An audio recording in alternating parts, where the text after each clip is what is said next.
On Capitol Hill, the Senate is preparing to debate two key voting rights bills. It's legislation that's critical to President Biden's legislative agenda this year with the midterms approaching. Right now, the future is unclear for the Freedom to Vote Act and the John Lewis Voting Rights Advancement Act. Both bills were passed by the House yesterday.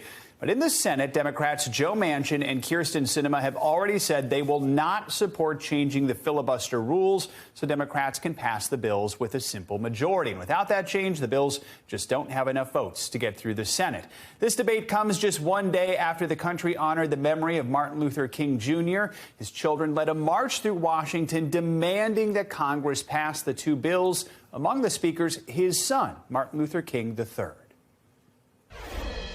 Mr. President, Senators Manchin, Senator Sinema, members of the Senate, pass the Freedom to Vote John R. Lewis Act now. If you can deliver an infrastructure bill for bridges, you can deliver voting rights for Americans. If you do not, there's no bridge in this nation that can hold the weight of that failure.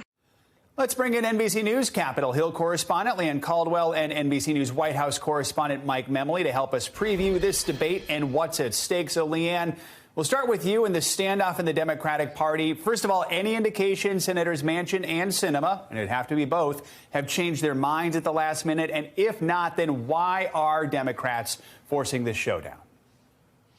Hey, Joe. Well, there's no indication. Senators Manchin and Senator Sinema have been extremely clear, not only in their most recent statements last week, but in the previous weeks and previous months as well, that they will not get rid of this 60-vote threshold to pass legislation in the Senate in order to pass this voting rights legislation, despite attempts by their colleagues to try to convince them, despite attempts by Martin Luther King III, who I have seen in the hallways of Capitol Hill multiple times over the past few weeks, talking to senators, trying to convince them to do it. So ultimately, this is moving forward with this party divided.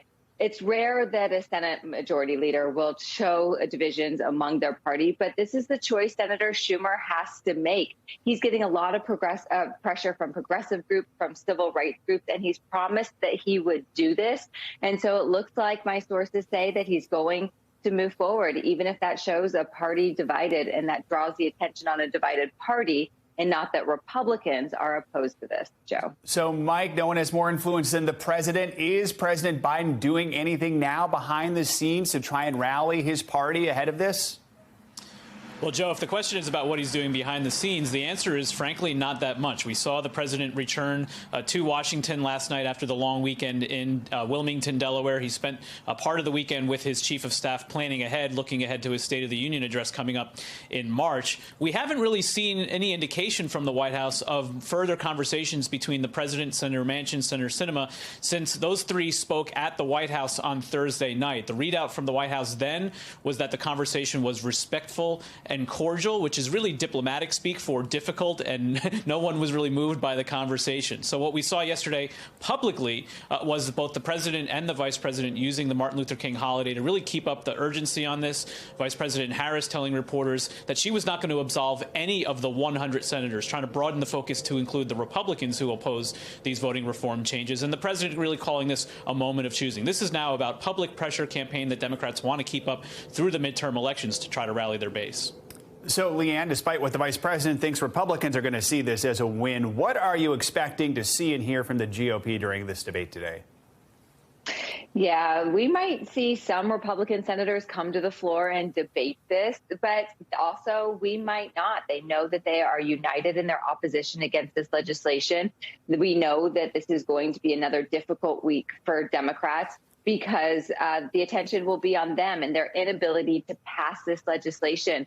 And so while Republicans have, especially Senate Minority Leader Mitch McConnell, has put a lot of effort in making this very difficult for Democrats by continuing to pressure Senators Manchin and Sinema to stay on the side of the filibuster, he and Republicans know that this is going to be much more difficult for Democrats, while Republicans are very confident that their base and their supporters are supporting their effort to completely oppose this, Joe. So, Mike, we're just days away from the start of President Biden's second year in office. These two bills are at the top of his agenda. Just a moment ago, we saw the map that shows all the states that have passed their voting changes. So if he does not pass federal voting rights legislation during his term, what does that mean for the president moving forward?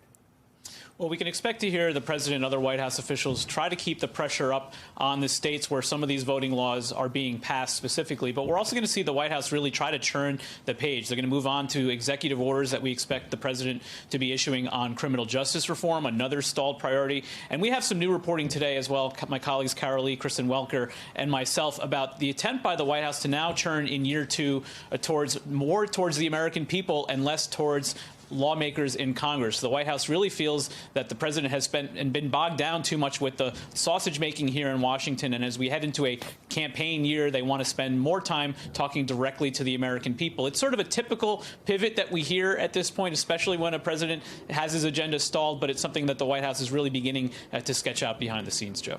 Mike Memoli, Leigh Caldwell, thank you so much for both your reporting. Appreciate it. Thanks for watching our YouTube channel. Follow today's top stories and breaking news by downloading the NBC News app.